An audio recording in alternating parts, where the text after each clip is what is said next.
PKN Masjid Khairul Ummah diberikan pertolongan, inayah, kekuatan bisa memakmurkan masjid ini dan sehatkan pada mereka. Ala hadhihi niyyah wa ala niyyatin shalihah. Al-Fatihah.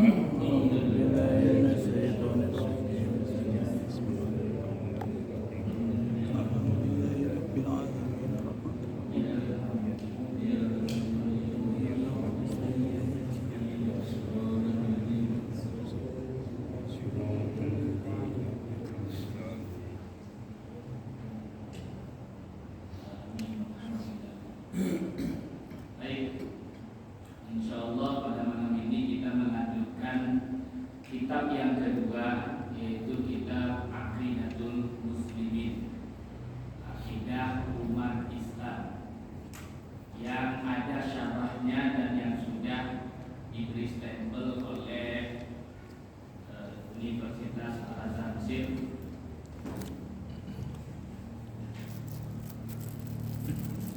Mengingatkan kitabnya separuh dari kitab ini, syarahnya segini penjelasannya, lengkap penjelasan syarah dari matan yang terdiri dari 51 pertanyaan dan jawaban.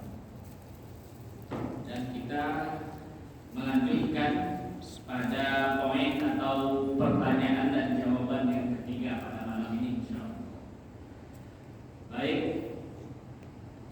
Pertanyaan: bagaimanakah sahnya ibadah?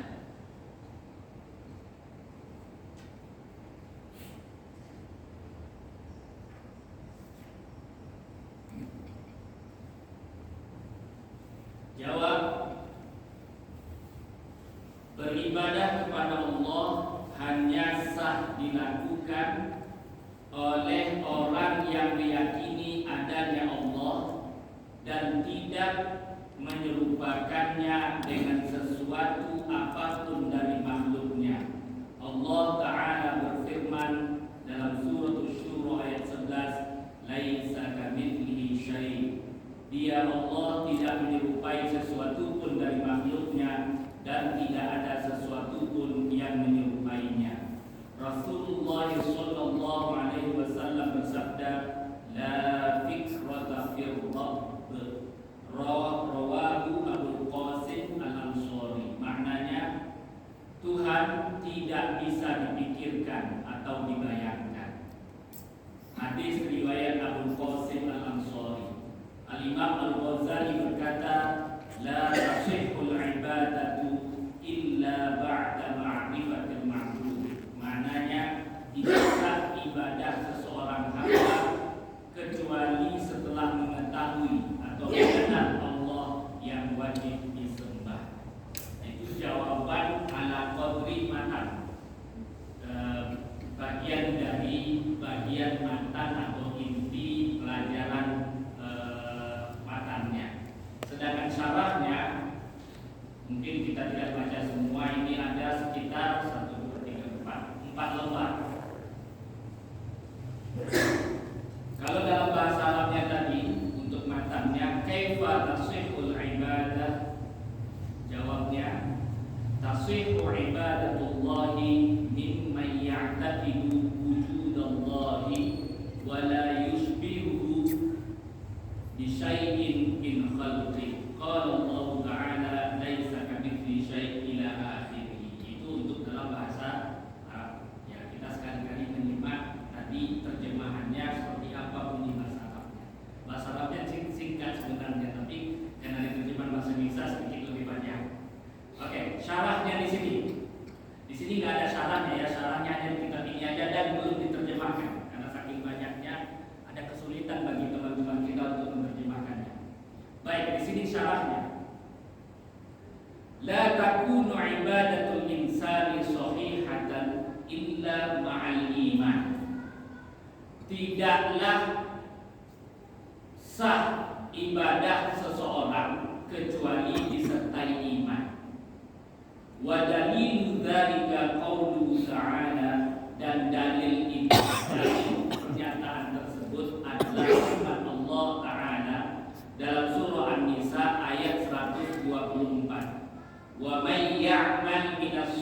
salihati min dzakarin aw untha wa huwa mu'minun fa ulaika yadkhulunal jannata wa la yuzlamuna naqira. Firman Allah yang maknanya wa may ya'mal minas shalihat, dan siapa yang melakukan amal soleh min dzakarin aw untha, baik laki-laki maupun perempuan, wa huwa mu'minun, dan dia orang beriman. Ini syaratnya. Wa ulaika yadkhulunal jannah, maka mereka itulah yang masuk surga, wala yuzlamuna naqira, dan dia tidak akan dizolimi sedikit pun. Nah, di sini dijelaskan tentang ayat tersebut. Fallahu ta'ala ja'ala al-imana syartan la budda minhu li sihhatil amal. Ya. Maka dalil tersebut Allah Ta'ala menjadikan iman syartan, syarat, ya, yang harus dipenuhi darinya li sihhatil amal, untuk sahnya perbuatan. Amal yang dimaksud adalah amal soleh. Karena dalam ayat tadi disebut apa? May ya'mal minas shalihat. Tsumma la budda min muwafaqatil amali lisyari'ah.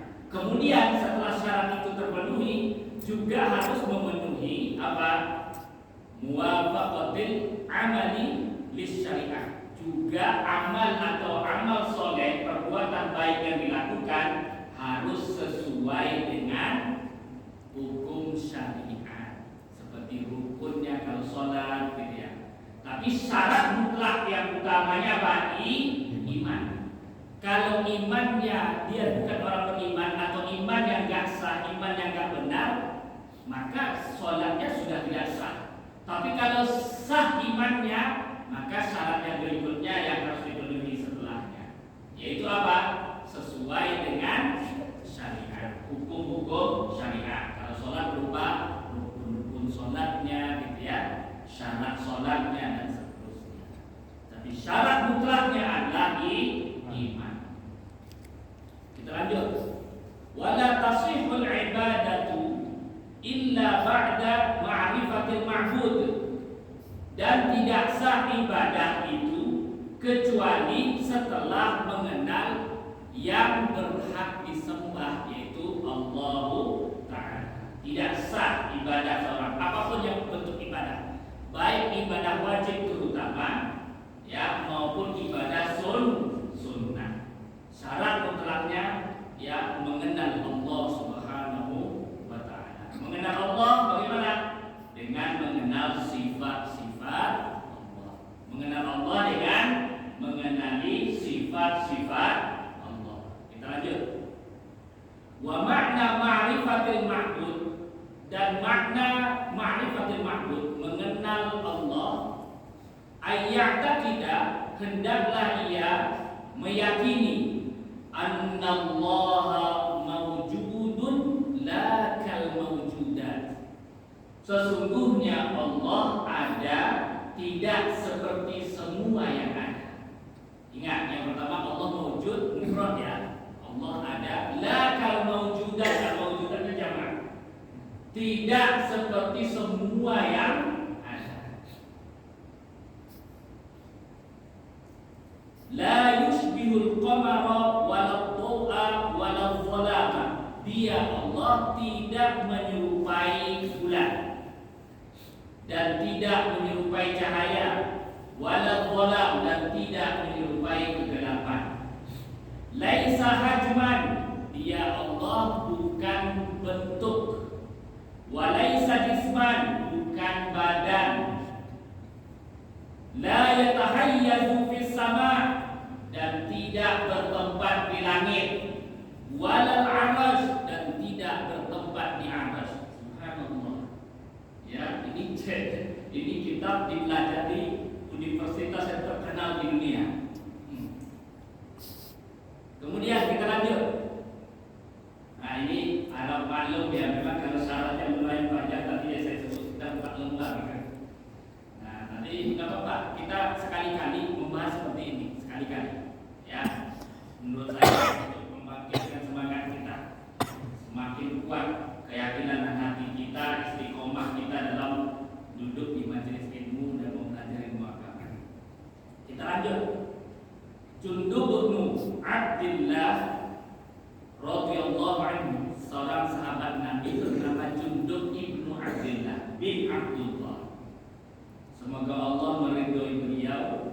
Qala, telah berkata, kunna ma'an Nabi sallallahu alaihi wasallam wa nahnu fityanun hazawirah.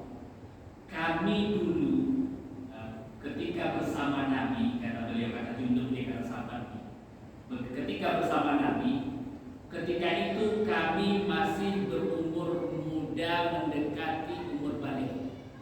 Fityan itu pemuda, tapi karena ada kalimat hazawirah, hazawirah itu pemuda mendekati balik, artinya remaja. Belum balik mereka, tapi mendekati umur balik. Ketika itu mereka bersama Nabi duduk di majlis. Kemudian apa kata beliau? Fata'allamna al-imana qabla an nata'allama al-Qur'an. Kami belajar tentang keimanan. Artinya Nabi mengajar mereka tentang iman. Qabla an nata'allama al-Qur'an. Sebelum kami belajar tentang Al-Qur'an. Tsumma ta'allamna al-Qur'ana fazdadna bihi imanan. Kemudian setelah itu baru kami belajar tentang Al-Qur'an. Dan ketika kami belajar Al-Quran, karena diawali dengan iman tadinya, maka bertambahlah iman kami. Memang Al-Quran itu sudah mencakup semuanya, tapi bagaimana kita memilah khusus tentang keimanan dan bagaimana kita memahami dengan baik dan benar. Nah, Nabi sendiri aja Shahihul Quran yang diturunkan kepadanya Al-Quran. Tapi apa yang diajarkan pertama dulu kepada sahabat sebelum belajar Al-Quran? Keimanan dulu yang diajarkan oleh Nabi. Kemudian setelah sempurna imannya baru diajarkan Al-Quran. Nah, lalu bertambahlah imannya mereka setelahnya. Oke, kita lanjut. Ibnu Majah.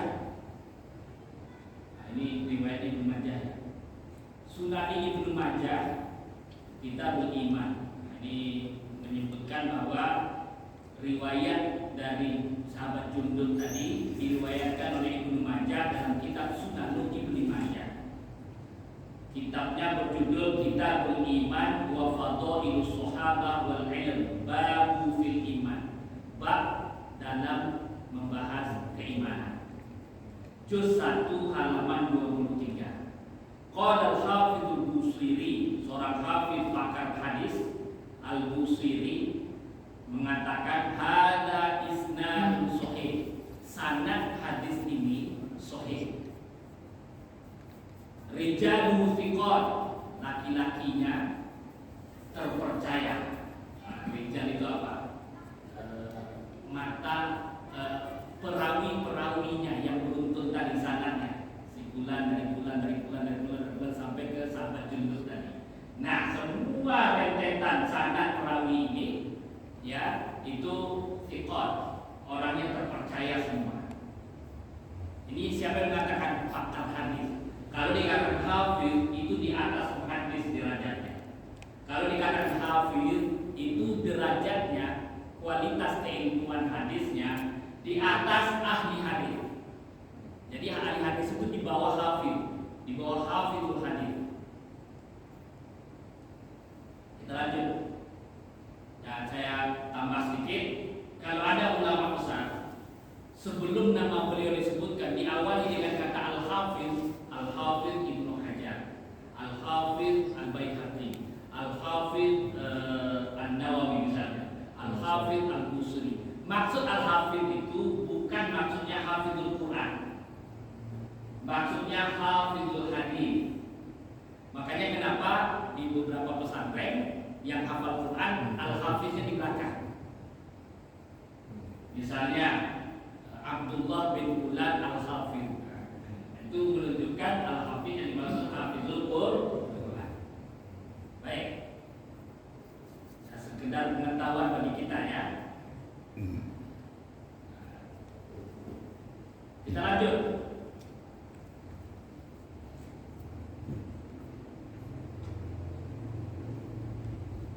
Wa qala Imam Abu Hanifah fil fiqh al-awsat.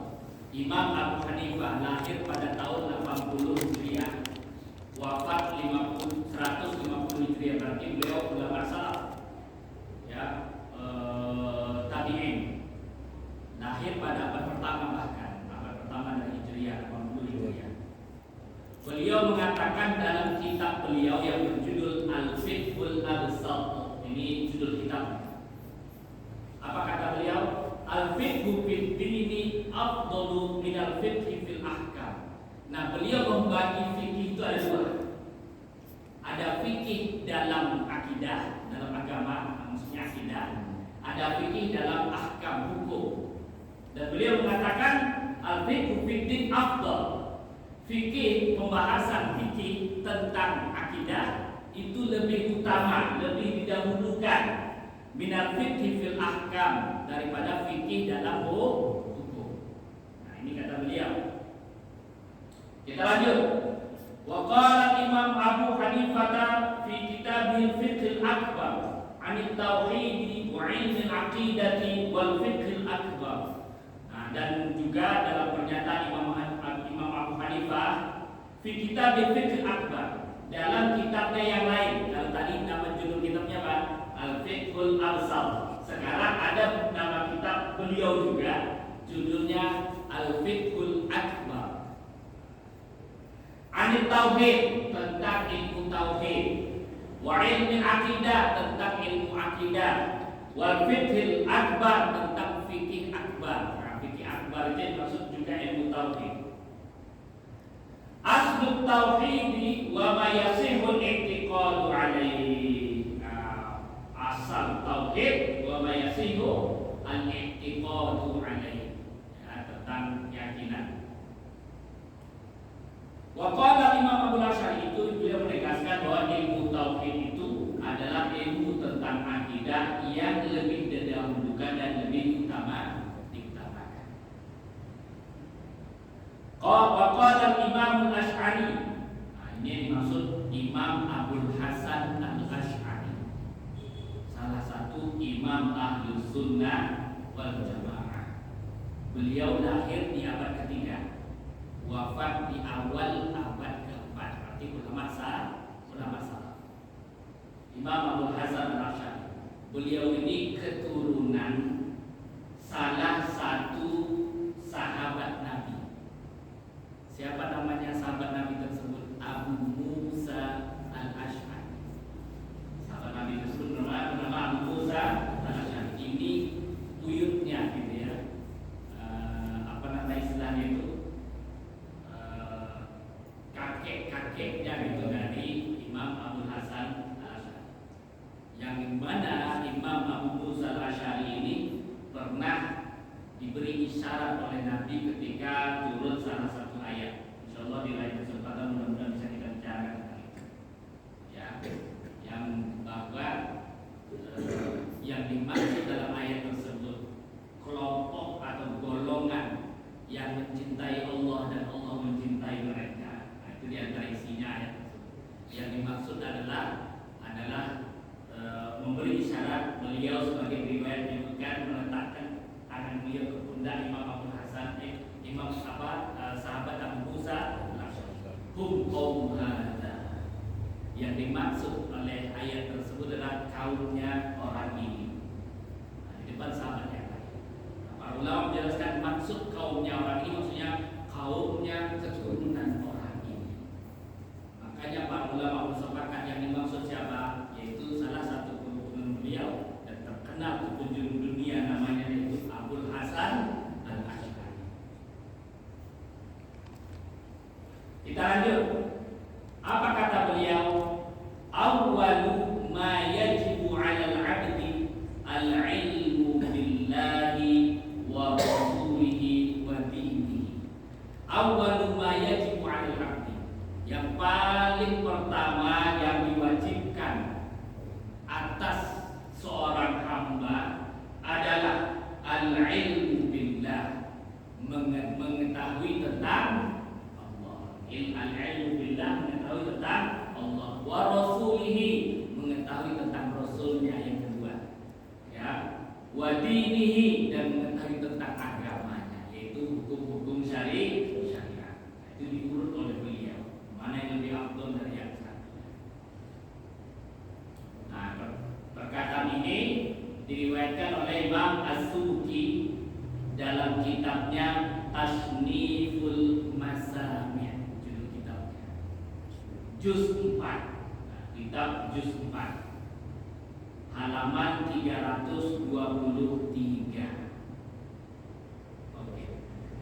Dan di belakangnya kan ada itunya, fotokopian ya. Nah, fotokopi kitabnya ada. Kalau ada orang penasaran mana sih kitabnya, ada fotokopiannya di sini. Jadi fotokopi halamannya sama, judul kitabnya sama, halaman yang terkait. Oke, kita lanjut.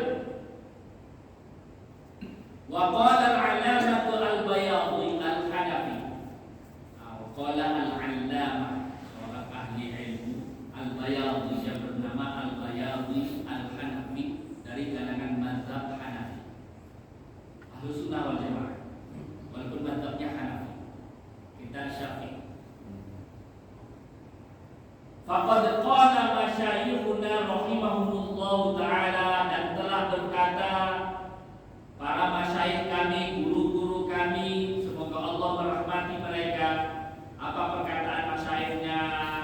Imam Al-Bayadhi, ta'limu sifatil imani lin-nasi wa bayanu fadaila ahli sunnati wal jama'ati min ahammil umur.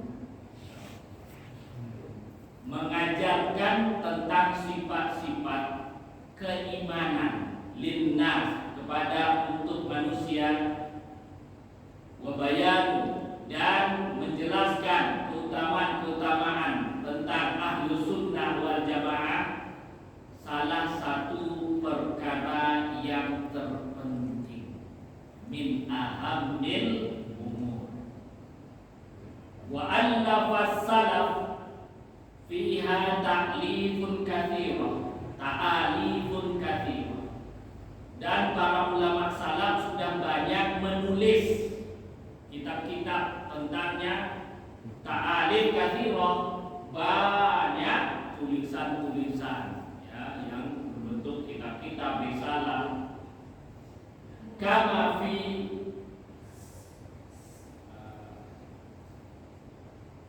Siyar Dakhirah, itu nama judul kitab. Di Sibrud Dakhirah, itu judul kitab, maaf ya agak kurang ini ayatnya. Wa tataraqaniyah wa asyara ilaihi biqaulihi idza mala ila al-haqqi wa 'arafa ahlahu kana lahu waliyan. Ini banyak beliau cerita-cerita masalah itu, terlalu banyak kita sebutin. Kita lanjut aja ya. Kemudian masih di syarah yang tadi kita bahas. Wa mimma yajibu ma'rifatuhu ala kulli mukallafin, dan di antara perkara yang wajib diketahui oleh setiap orang mukallaf. Orang mukallaf itu apa?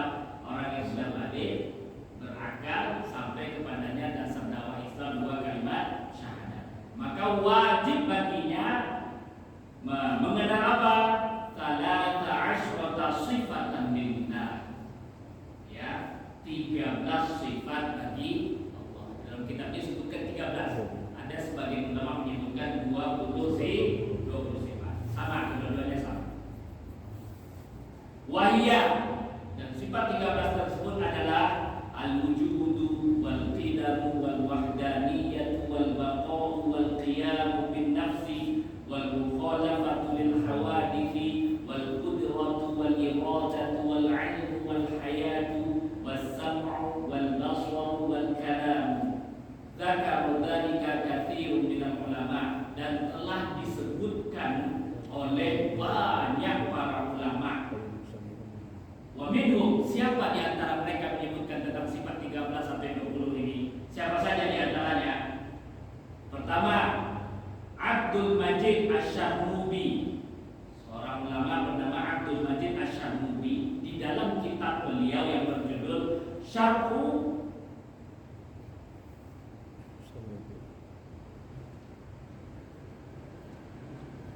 Syarhu Ta'iyatis Suluk, itu judul kitabnya. Halaman 96 sampai 98. Kemudian Syekh Abu Bakar Ad-Dimyati Al-Masyhur bis Sayyid Al-Bakri, yang terkenal dengan nama As-Sayyid Al-Bakri, fi kitabi, di dalam kitabnya, kitab yang sering kita pelajari, I'anatul Talibin. I'anatul Talibin, siapa pengarangnya? As-Sayyid Al-Bakri, yaitu Imam Abu Bakar Ad-Dimyati. I'anatul Talibin saya yakin semuanya pernah dengar ya.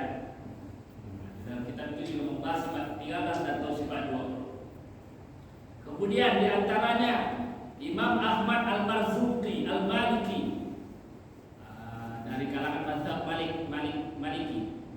Shahibu Aqidatul Awam, penulis kitab yang berjudul Aqidatul Awam. Sering kita pernah dengar ya. Nah itu. Dalam halaman Shahifah 6.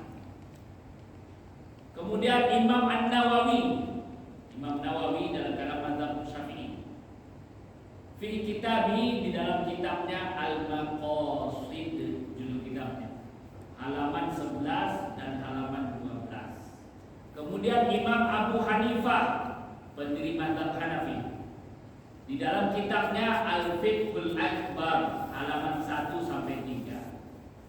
Tsumma innahu li ahammiyati hadzal ilm, kemudian dikarenakan pentingnya ilmu ini, allafa ahlal ilm mu'allafat, telah ditulis oleh para ulama beberapa banyak tulisan karangan, al-muta'addidah, berbagai macam, dibayani dalam penjelasannya, min wa minhum, dan di antara mereka al-Imam Abu Hanifah Muhammad bin Thabit Al-Kufi. Kemudian al-Imam Asy-Syafi'i, Al-Muhaddits Nu'aim bin Hammad Al-Khuzai, Al-Muhaddits Muhammad bin Aslam At-Tusi. Nah, ini agak banyak sedikit saya cepat-cepat apa ya. Ya, ini mereka-mereka yang menulis tentang masalah akidah, tentang sifat-sifat Allah di dalam kitab-kitab mereka. Kemudian al-Imam Al-Harith Al-Muhasibi, wafat pada tahun 243 Hijriah, masih ulama salaf. Al-Husain Al-Karobisi Al-Mutawaffa sanah 248. Shahibul Imam Asy-Syafi'i, sahabatnya Imam Syafi'i, namanya Al-Husain Al-Karobisi. Ya. Beliau wafat tahun 248. Kemudian Abdullah bin Sa'id bin Abdullah Al-Mutawaffa ba'da al-arba'ina wa mi'at Hijriah.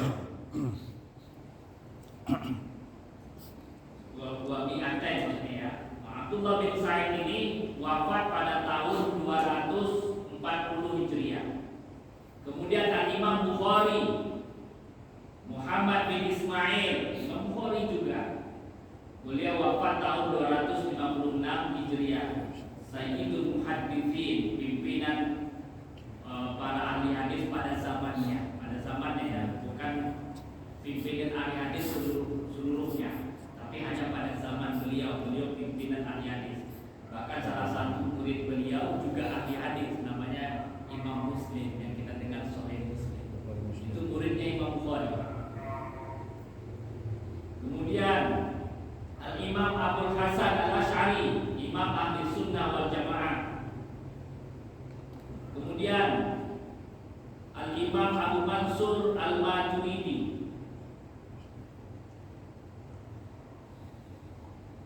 salah satu imam Ahli Sunnah wal Jamaah.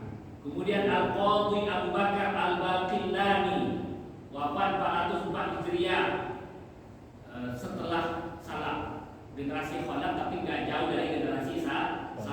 Generasi salaf itu generasi 100 tahun pertama, 100 tahun kedua, 100 tahun ketiga ya Hijriah. Dari 1 Hijriah sampai 300 Hijriah gitu ya. Itu disebut dengan apa? Salaf, masa salaf. Kalau di atasnya sampai 400 500 itu masa khalaf yang datang setelah salaf.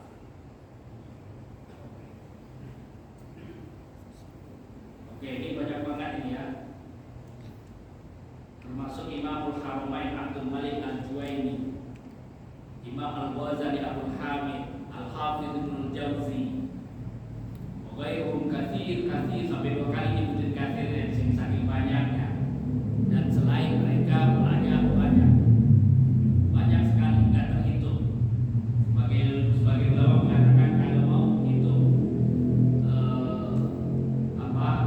ulama Ahlus Sunnah wal Jamaah dari kalangan Asy'ari saja gitu ya, kalangan Asy'ari, bagaimana bisa menghitung bintang di langit berapa jumlahnya? Seperti itulah banyaknya. Subhanallah. Kita mampu menghitung bintang di langit, itulah ibaratnya. Begitu juga halnya dengan ulama-ulama Ahlus Sunnah wal Jamaah ya, dari kalangan Imam Al-Asy'ari. Baik, kita lanjut. Ini belum masuk ke poinnya ini. Oke, kita ini ya.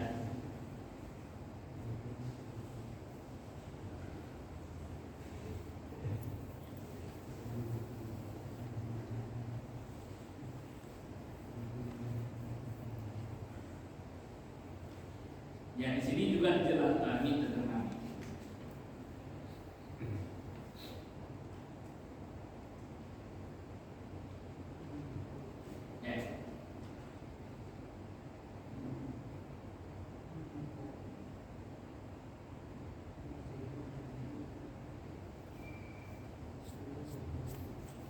Waqad allafa al-alimu al-mutakallimu, dan telah menulis seorang alim al-mutakallim, ahli kalam. Ahli kalam itu apa?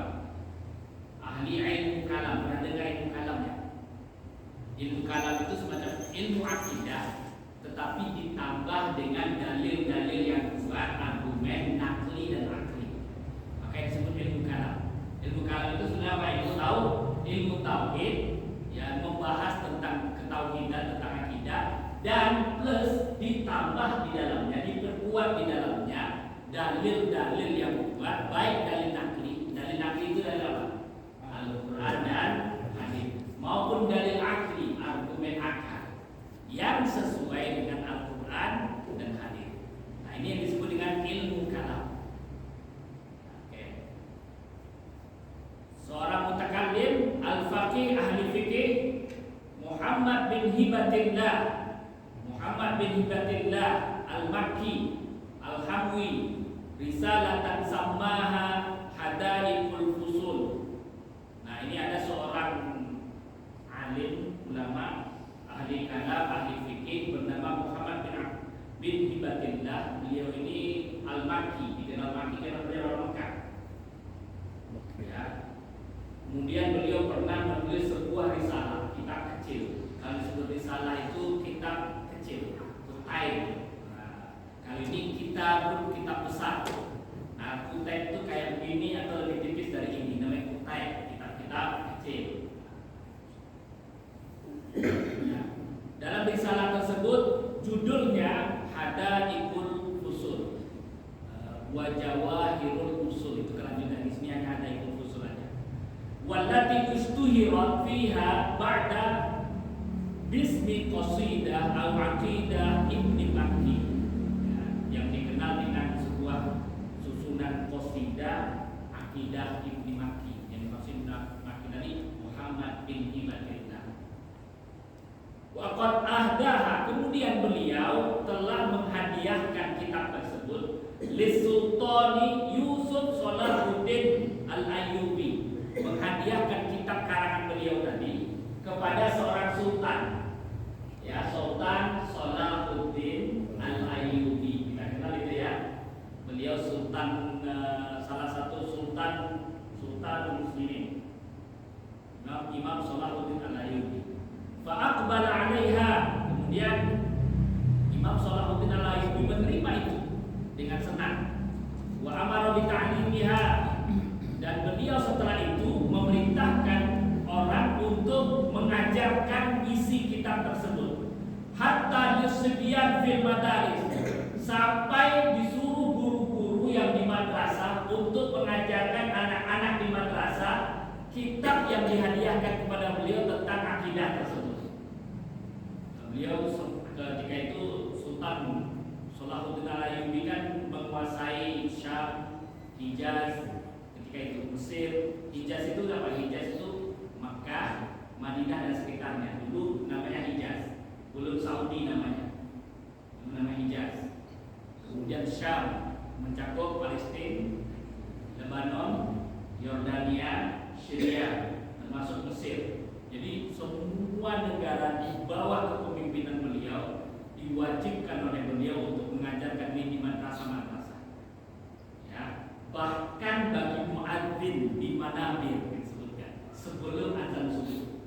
Jadi membacakan tentang akidah ini, membacakan tentang akidah Ahlussunnah wal Jamaah di mimbar-mimbar sebelum azan. Itu dulu lama berlangsung beratus-ratus tahun sampai akhirnya berganti pemerintahan, diganti oleh yang sekarang ini gitu ya, oleh apa namanya itu yang setelah diganti lah namanya Saudi gitu ya. Kebiasaan seperti ini, itu adat seperti ini hilang setelah itu. Padahal ini berlangsung lama sekali. Oke. Kemudian karena saking getolnya Imam Shalahuddin Al-Ayyubi ini untuk mengharuskan, memerintahkan, mengajarkan ini ke sana kemari, sehingga akidah ini tidak lagi dikenal dengan akidah Hadaikul Fusul judulnya, atau akidah Ibnu Maki, tapi dikenal dengan akidah As-Salahiyah. Jadi dikenal dengan Al-Aqidah As-Salahiyah. Yang dimaksud Salahiyah Imam Shalahuddin Al-Ayyubi. Padahal bukan beliau yang menulis, beliau hanya memberi hadiah. Tapi karena sering ininya beliau. Sama halnya dengan Maulid. Maulid dikenalnya Imam Shalahuddin Al-Ayyubi yang ini, yang mengadakan pertama. Bukan beliau yang mengadakan pertama. Ipar beliau yang pertama, yaitu siapa? Al-Muzaffar Raja Irbil ketika itu.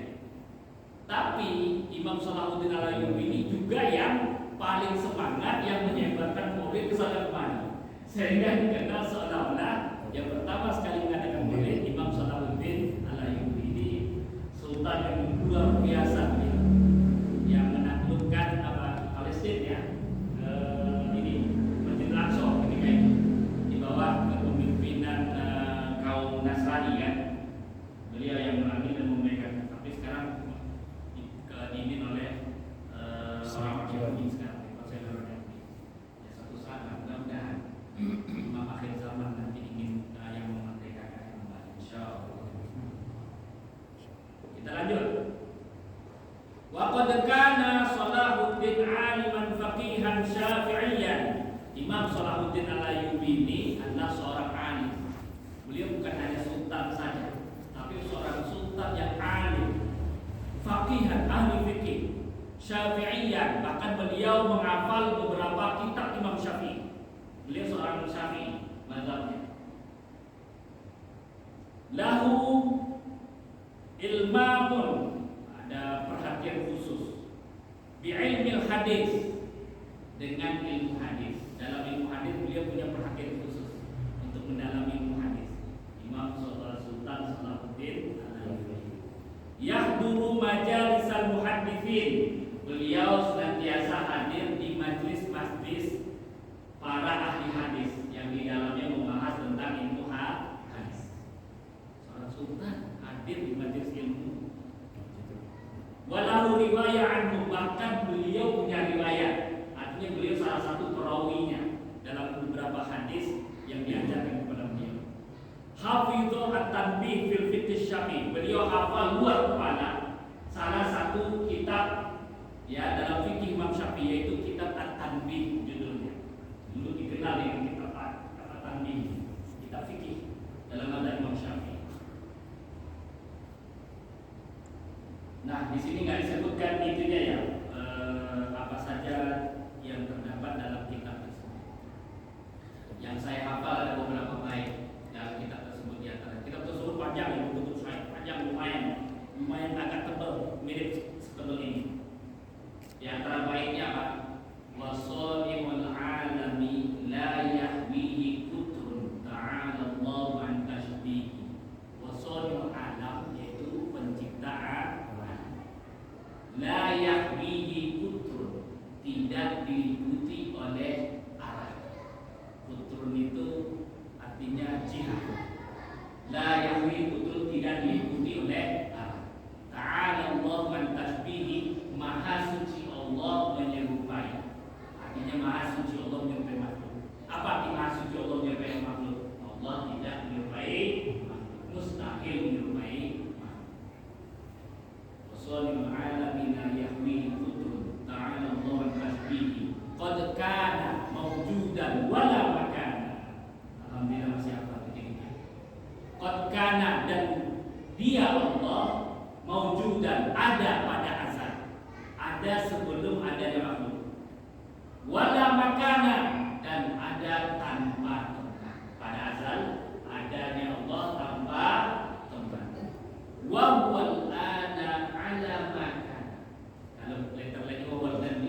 bait ini yang dulunya dilantunkan di madrasah-madrasah, diajarkan ke anak-anak dan dilantunkan di mimbar-mimbar masjid oleh muadzin dan diwajibkan oleh beliau.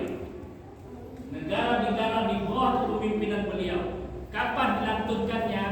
Sebelum azan subuh. Dan itu berlangsung ratusan tahun. Sampai pada zaman Imam As-Suyuti. Imam As-Suyuti pada zaman beliau itu kan berlangsung sudah ratusan tahun sampai Imam As-Suyuti ini. Sampai pada zaman beliau masih mengetahui lantunan itu masih, kebiasaan itu masih terus dilakukan. Nah, sampai akhirnya berubah kan setelah dikuasai oleh pihak tertentu yang dirubah nama Hijaz dulu jadi Saudi. Maka sudah nggak ada lagi, nggak berlaku lagi, nggak lagi jangankan itu, tinggalan Nabi aja di apalagi yang itu kebiasaan yang baik. Izin tuh nanya, di Al-Quran itu sering dibacakan Allah kalau diterjemahkan itu cahaya di atas cahaya. Itu maksudnya apa? Allahu nurus samawati wal ardh, yang itu yang suka dibaca sama imam itu maksudnya. Yang itu ya, itu yang dimaksud. Ada hikmah. Yang dimaksud itu bukan cahaya lampu ini, tapi cahaya hidayah. Bukan cahaya lampu, tapi cahaya hidayah. Allahu nurus samawati wal ardh. Allah nur di sini bahasa Arab.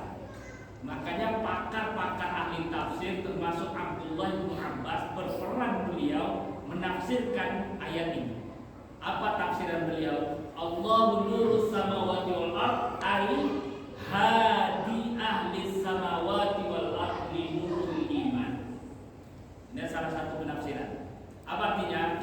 Allah yang memberikan petunjuk kepada penduduk langit dari mereka dan penduduk bumi dari orang yang beriman, linuril iman, dengan cahaya keimanan. Jadi cahaya yang disebut cahaya keimanan. Bukan artinya Allah itu cahaya langit dan bumi, bukan. Karena dalam bahasa Arab nur itu punya banyak arti. Nur itu bisa bermakna nurul iman, al-hadi bisa bermakna kalau al-hadi dalam salah satu nama Allah itu hidayah secara umum. Tapi kalau an-nur hidayah khusus keimanan. Nah, itu bedanya. Bisa an-nur itu bermakna munir. Nur bermakna munir. Bahkan ada salah satu ahli tafsir menjelaskan nur itu munir. Artinya munir apa? Yang menerangi. Allahu nurus samawati wal ardh ay muniru as-samawati wal ardh li nuris syamsi wal qamari wan nujum. Artinya Allah nurus samawati wal ardh, Allah menerangi langit dan bumi dengan cahaya matahari, cahaya bulan dan cahaya bintang. Jadi tidak ada satu pun penafsiran yang menunjukkan bahwa di situ artinya Allah itu cahaya, bukan. Nah, di situ. Jadi, makanya pentingnya kenapa kita merujuk kepada penafsiran pakar-pakar ahli tafsir yang terpercaya di kalangan Ahlussunnah wal Jamaah, supaya kita tidak salah memahami. Karena bahasa Arab itu luar biasa penjelasan maknanya itu, dalamnya makna. Bahkan ada satu kata punya puluhan arti, satu kata. Bahkan nur itu punya banyak arti. Maka artinya harus disesuaikan yang layak bagi Allah Ta'ala dan sesuai dengan penafsiran di dalam ayat tersebut. Nah, jadi itulah maknanya yang saya pelajari selama ini. Satu lagi Tad, kalau ada pernyataan dari Pak Kiai itu, Allah itu wujud, tapi tidak berwujud. Maksudnya apa nih Tad? Allah itu wujud. Saya nggak pernah dengar itu. Yang saya itu seperti yang disebutkan tadi, Allah wujudlah kalau wujudan. Allah itu ada, tidak seperti yang ada. Nah, mungkin itu yang dimaksud. Saya nggak paham apa yang Pak Agil Sirat itu Tad. Pak Agil Sirat, Kiai Haji Agil Sirat itu Mungkin itu yang dimaksud, tapi bermain kata mungkin saya nggak tahu. Ya, tapi kalau dikatakan maujud la kal maujudan, ya itu benar. Allah itu ada, tapi tidak seperti yang ada. Artinya Allah itu ada tanpa permulaan, tanpa akhiran, tidak didahului ketiadaan. Sedangkan keberadaan yang lain, wujudnya yang lain, yang selain Allah punya permulaan, didahului ketiadaan, diciptakan dari tidak ada menjadi ada. Itu yang dimaksud maujudun la kal maujudan. Bahkan tempat pun itu makhluk. Tempat pun punya permulaan, arah punya permulaan.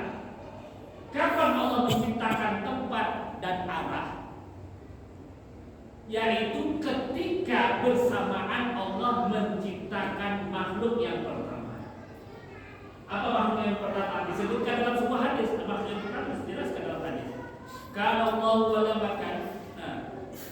Kana Allah wa lam yakun syai'un ghairuhu wa kana 'arshuhu 'alal ma' wa kataba fi dzikri kulli syai' thumma khalaqas samawati wal ardh. Panjang hadis ini. Tapi inti dari hadis ini Rasulullah menjelaskan kepada kita tentang tauhid dulu di awal katanya. Karena Allah walam yakun syai'un ghairuhu. Allah itu ada tanpa permulaan dan belum ada sesuatu apapun. Wa kana 'arsy 'alal ma', kemudian Allah menciptakan makhluknya yang pertama, yaitu air di atas arsy. Kemudian arsy, kemudian al-qalamul a'la, kemudian Allahul mahfuz. Kemudian setelah sekian lama baru Allah menciptakan langit dan bumi selama 6 hari. Artinya urutan penciptaan alam. Artinya sebelum makhluk yang pertama belum ada apapun, belum ada siapapun, termasuk tempat dan arah. Nah, ketika Allah menciptakan makhluk yang pertama, apa makhluk Allah yang pertama? Air. Apa makhluk Allah yang pertama? Air. Ketika Allah menciptakan air yang sekarang itu tempatnya di atas langit ketujuh, di saat itu Allah menciptakan tempat dan menciptakan arah. Karena air itu kan punya volume, berarti ada arah kiri kanan depan belakang bawah atas kan. Kemudian tempat, sehingga air nggak datang ke bawah. Dulu belum ada langit. Ketika Allah menciptakan air belum ada langit, belum ada arsy, belum ada manusia apalagi, belum ada malaikat, belum ada jin, belum ada sesuatu apapun selain itu. Baru Allah menciptakan makhluk yang kedua, yaitu arsy. Letaknya di atas air tadi. Nah, tujuan Allah menciptakan arsy apa? Untuk menampakkan kekuasaan. Berarti arsy, air, tempat, arah punya permulaan. Artinya sebelum Allah ciptakan kan belum ada. Ini yang dimaksud oleh Nabi Allah ada, walam yakun syai'un ghairuhu, dan belum ada sesuatu apapun selain. Nah, setelah Allah menciptakan makhluknya tersebut, Allah pasti tidak berubah. Sebagaimana sebelum Allah menciptakan arsy, ada apa arsy, benar ya? Begitu juga setelah menciptakan arsy mustahil berubah, tetap sebagaimana sedia kala sebelum menciptakan arsy, tetap ada tanpa arsy, tidak berubah. Karena kalau seandainya berubah berarti ada yang menciptakannya berubah. Yang menciptakan berubah tidak mungkin berubah, karena yang berubah ciri khas makhluk. Karena yang berubah pasti ada yang menciptakannya berubah. Tidak mungkin ya berubah dengan sendirinya, pasti ada yang mengaturnya berubah. Nah, Allah yang menciptakan itu semua tidak mungkin berubah. Jadi sebagaimana Allah ada tanpa arsy sebelum menciptakan arsy, begitu juga hanya setelah Allah menciptakan arsy, Allah tidak berubah, tetap ada tanpa arsy. Sebagaimana Allah ada tanpa tempat, tanpa arah. Sebelum menciptakan tempat dan arah, ya, maka setelah Allah menciptakan tempat dan arah, Allah tidak berubah, tetap pada sifatnya yang azali, yang abadi. Ada tanpa tempat, ada tanpa arah. Makanya saking pentingnya para ulama membahas dengan penjabaran yang panjang tentang pengertian tempat. Pengertian tempat aja ada buku khusus dibahas. Apa itu tempat? Nah, intinya tempat itu kita para ulama itu apa? Ruangan kosong yang diisi oleh suatu benda, baik bendanya yang bisa dipegang maupun yang tidak bisa dipegang. Seperti di masjid ini, ketika kita matikan semua lampu kemudian gelap, ruangan kosong bagi cahaya. Lalu ketika dinyalakan lampu, cahaya ini mengisi ruangan kosong tadi. Itulah tempat. Kita sudah jelas, karena kebetulan di atas karpet, maka kita bilang mana tempatmu di karpet. Tapi kalau duduknya di atas bangku, di mana tempatmu di atas bangku? Bisa berubah. Tapi bukan itu poinnya. Poinnya apa? Ruangan kosong yang di atas karpet yang kita isi, yang kita tempati, itulah tempat. Bahkan sesuatu yang menggelantung sekalipun, burung ketika terbang bertempat mereka. Setiap ruangan kosong di situ itulah tempatnya. Termasuk matahari, tidak ada benda kasar yang di sekelilingnya, tapi matahari bertempat. Semua makhluk ada tempat. Ada yang bertempat di atas, ada yang bertempat di bawah. Allah Ta'ala yang menciptakan semua tempat dan arah, tidak mungkin Allah butuh kepada ciptaannya. Kalau seandainya ada orang mengatakan setelah Allah menciptakan aras lalu Allah berubah kemudian butuh pada aras, berarti membatalkan ayat suci Al-Quran, mengingkari, mendustakan ayat suci Al-Quran. Apa di antara ayat Al-Quran yang diingkari, yang didustakan? Pertama, laisa kamitslihi syai'. Yang kedua, walam yakul lahu kufuwan ahad. Yang ketiga, Allahus Samad. Apa arti Allahus Samad? Allah tidak butuh kepada makhluk. Itu arti as-Samad.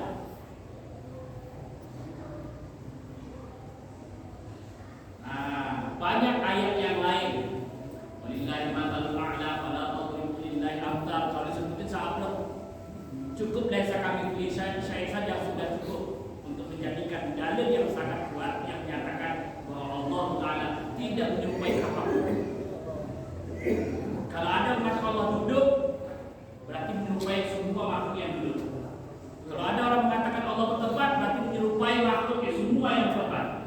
Kalau ada orang mengatakan Allah di langit, berarti menyerupai semua malaikat.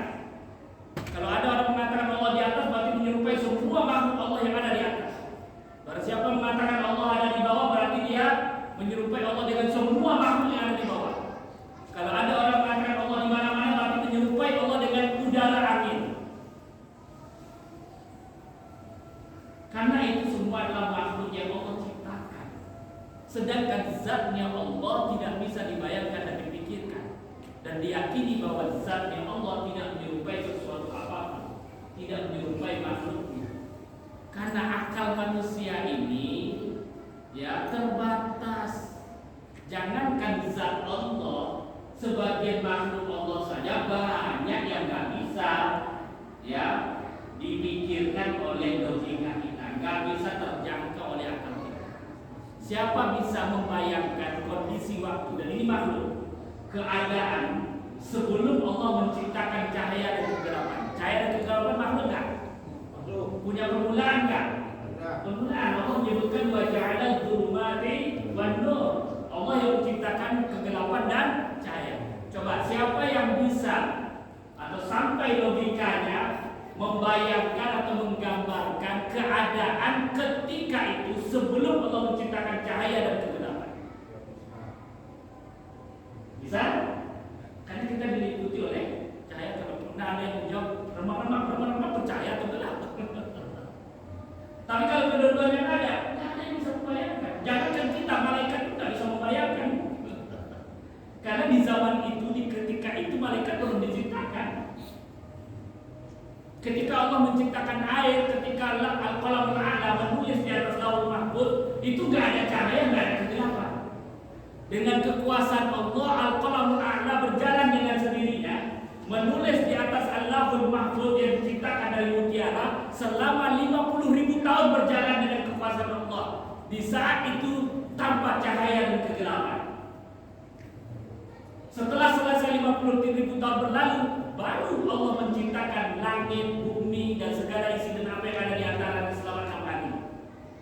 Selama proses 6 hari itu penciptaan langit dan bumi bukan penciptaan seluruh makhluk. Karena sebelum itu Allah sudah menciptakan 50.000 sebelumnya, Allah 50.000 tahun menciptakan langit dan bumi, manusia dan yang lainnya, Allah sudah menciptakan makhluk yang empat tadi. Air, aras, al-qalamul a'la, al-lahul mahfuz. Lahul mahfuz itu tertulis semua yang terjadi di dunia ini. Bahkan kita belum lahir, kapan lahirnya, di mana lahirnya, kehidupannya seperti apa, wafatnya kapan, sudah tertulis di Allahul Mahfuz. Pokoknya semua kejadian di dunia ini ada di Allahul Mahfuz. Apa yang menulisnya? Al-Qalamul A'la. Kapan menulisnya? 50.000 tahun sebelum menciptakan langit dan bumi. Subhanallah. Allahul Mahfuz bagi ulama mengatakan berada di atas langit ketujuh, di bawah arsy, di sisi lain dari air yang pertama sekali diciptakan oleh Allah Subhanahu wa Ta'ala. Nah, kalau kita tahu tatanan alam seperti ini, maka semakin kuat iman kita. Ya, semakin kuat tauhid kita. Sehingga kita menyimpulkan Allah Ta'ala bukan demikian. Allah tidak bisa dibayangkan dan demikian. Nah, dan masih banyak hal-hal yang lain loh di antara Allah yang tidak bisa dibayangkan. Depan kita angin, coba siapa yang bisa bayangkan tentang angin? Seperti apa angin? Kalau ada yang mengatakan itu bisa dirasakan, iya, tapi seperti apa angin? Bisa nggak akal bisa ini? Nggak bisa, susah, nggak terjangkau, terbatas akal manusia itu. Makanya akal itu tidak bisa dijadikan kedudukan yang pertama dalam syariat. Dia hanya kedudukan yang kedua saja sebagai saksi atas kebenaran syariat, bukan prioritas utama. Kalau dijadikan prioritas utama, kebenaran. Itulah makanya banyak orang yang menyimpang dari ilmu tauhid. Kenapa? Karena dijadikan akal itu prioritas utama. Nah, dulu dikenal dengan kelompok Mu'tazilah namanya. Nah,